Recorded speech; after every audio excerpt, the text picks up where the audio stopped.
Do you know that feeling where your body sends out little signals that stack year over year, but none of them seem connected? Maybe it starts with your energy dipping for no reason, and then your sinus congestion starts getting chalked up to just seasonal allergies, and your joints start to ache. And you keep thinking, something here isn't adding up. Is this my new normal? Maybe the question quietly pops up, or you hear a friend talk about whether or not it could be mold.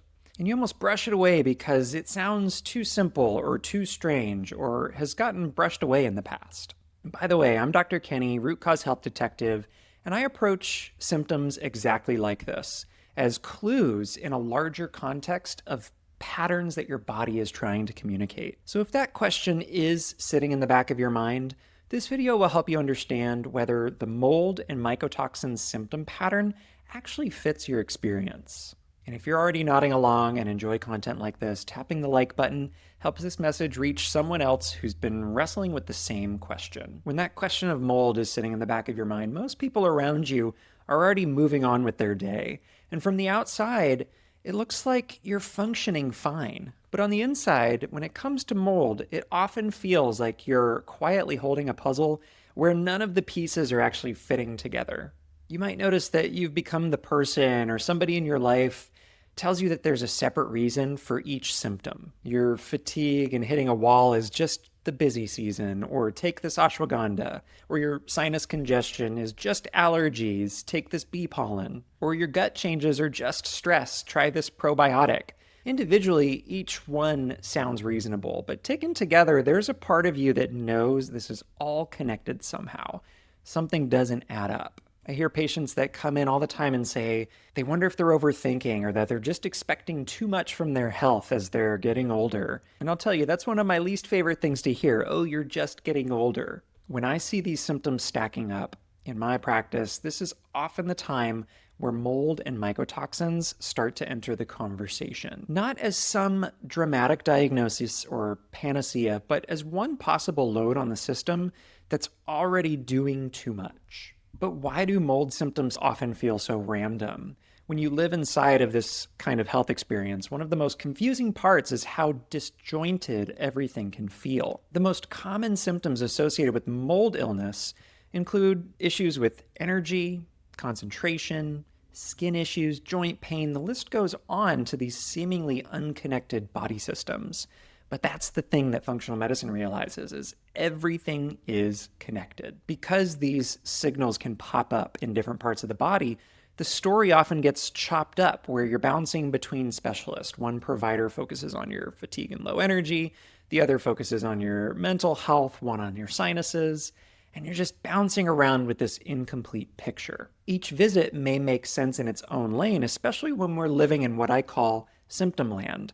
We match up something that makes you feel better for a particular symptom, but we're completely missing what is driving those symptoms underneath. An important question to ask at this stage that's not always black and white is, when did all of this start changing? And when was the last time you truly felt well? And what was happening around that time that everything shifted?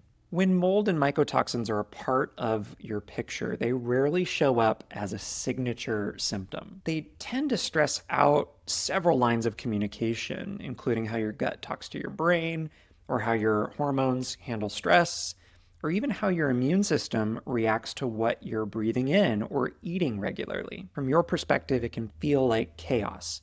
From a systems functional perspective, it often follows a few recognizable patterns.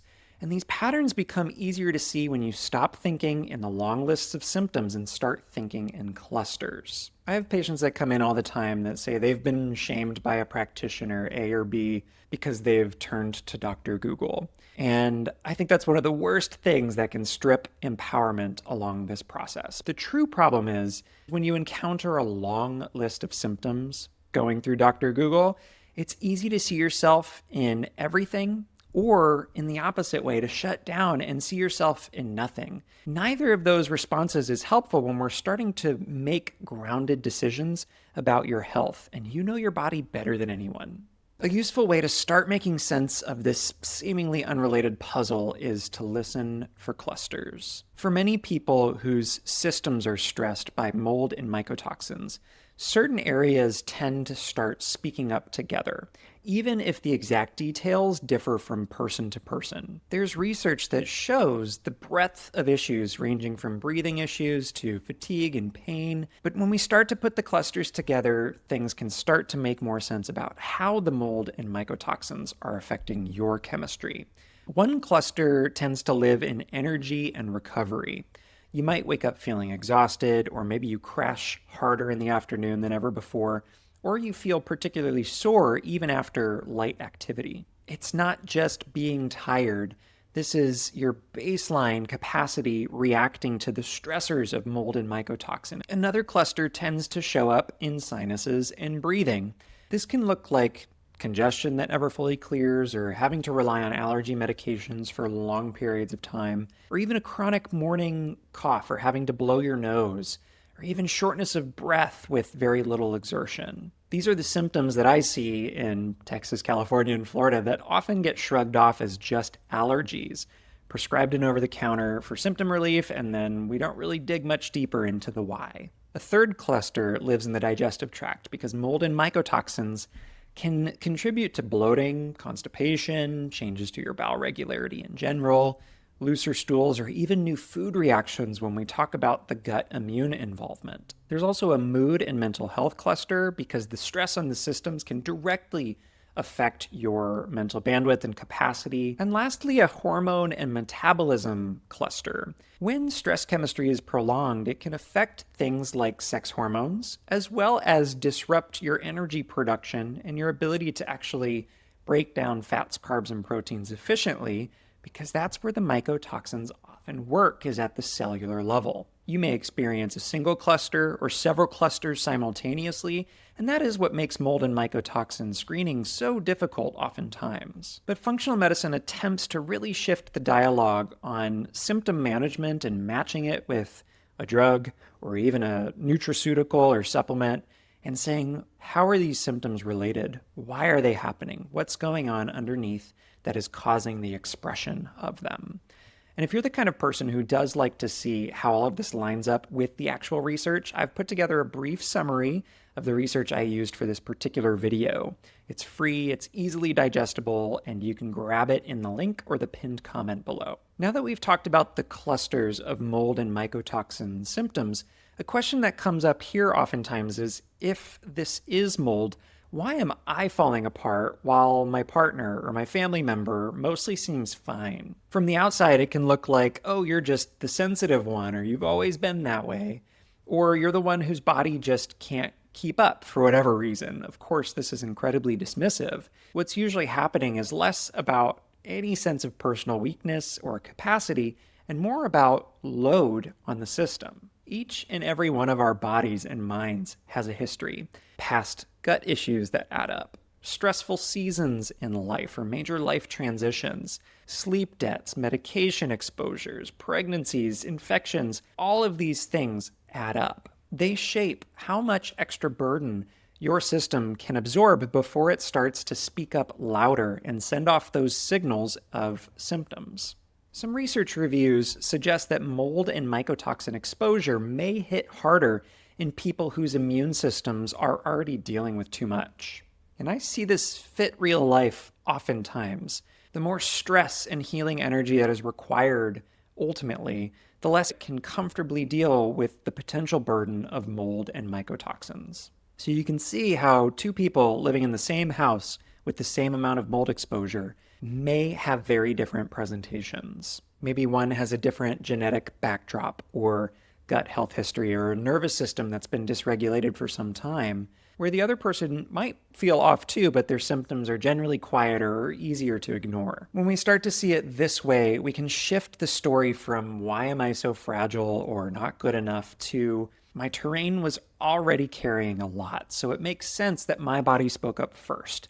How do we address that? And this is why we take such a comprehensive approach when it comes to functional medicine, understanding the context of the person and the sum of the lived experiences up until that point in time. After we start talking about symptoms like this, it is normal for the mind to jump straight to panic. Do I have to move? Is my home toxic? What if I've ruined my health? But before we go there, we're going to slow down and calmly look at the timeline. For many people, there are one or two chapters in your story that tend to stick out in hindsight when we're looking around mold illness. Look at your moving and living history first. If you've ever moved into an older home and ever smelled that musty smell for longer periods of time in a bathroom or under the sink, or maybe in your work or your school environment, those are important timeline signals that become part of your story. Often, when we put your symptom clusters right next to these chapters or transitions in life, the timing starts to line up more than you may realize. Now, this doesn't mean that every old building is dangerous or that you should fear every spot on a ceiling that you see ultimately, but it should raise a question, and it simply means that your environment is allowed to be part of the question when we talk about health at a larger, more complete scale. And know that everything today we're talking about is just around education. Your story is unique. This conversation is meant to help you recognize patterns and maybe start clearer conversations with your practitioners. Think of this video as a map and a language to use. Now, by this point, we've talked about the symptom clusters and a bit about environment. You may be noticing one of two reactions. Maybe it's, wow, that's a lot, and that sounds uncomfortably familiar. Or some pieces land, but not enough to really feel like this is my story. That's okay, because our health is often not black and white.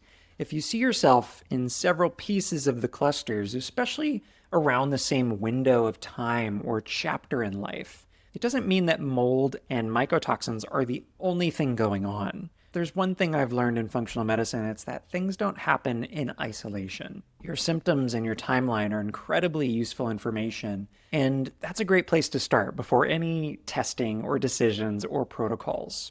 If you don't strongly see yourself in these patterns, that's also useful.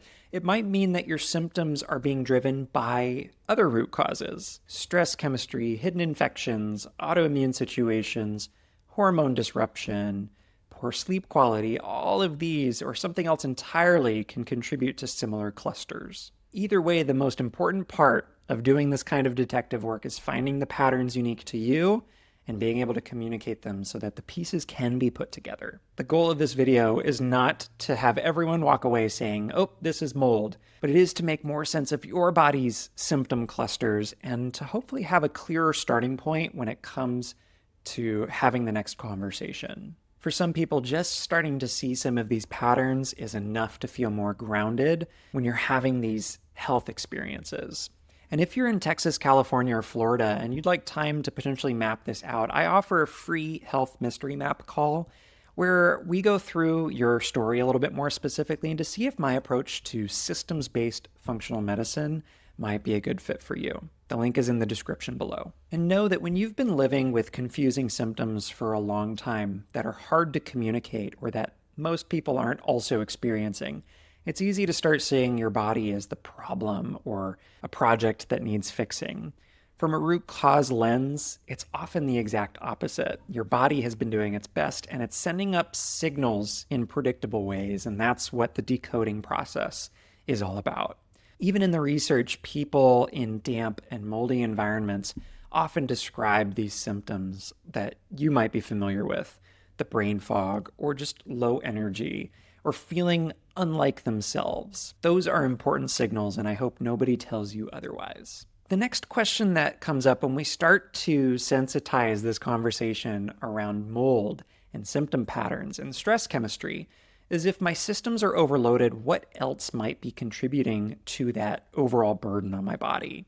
And if that's where your mind is going, this video covers the 12 hidden stressors that secretly sabotage your health and add to the load of the body's stress chemistry. So check it out if you're interested in that. I'm Dr. Kenny, Root Cause Health Detective. Thank you for watching, and I'll see you in the next video.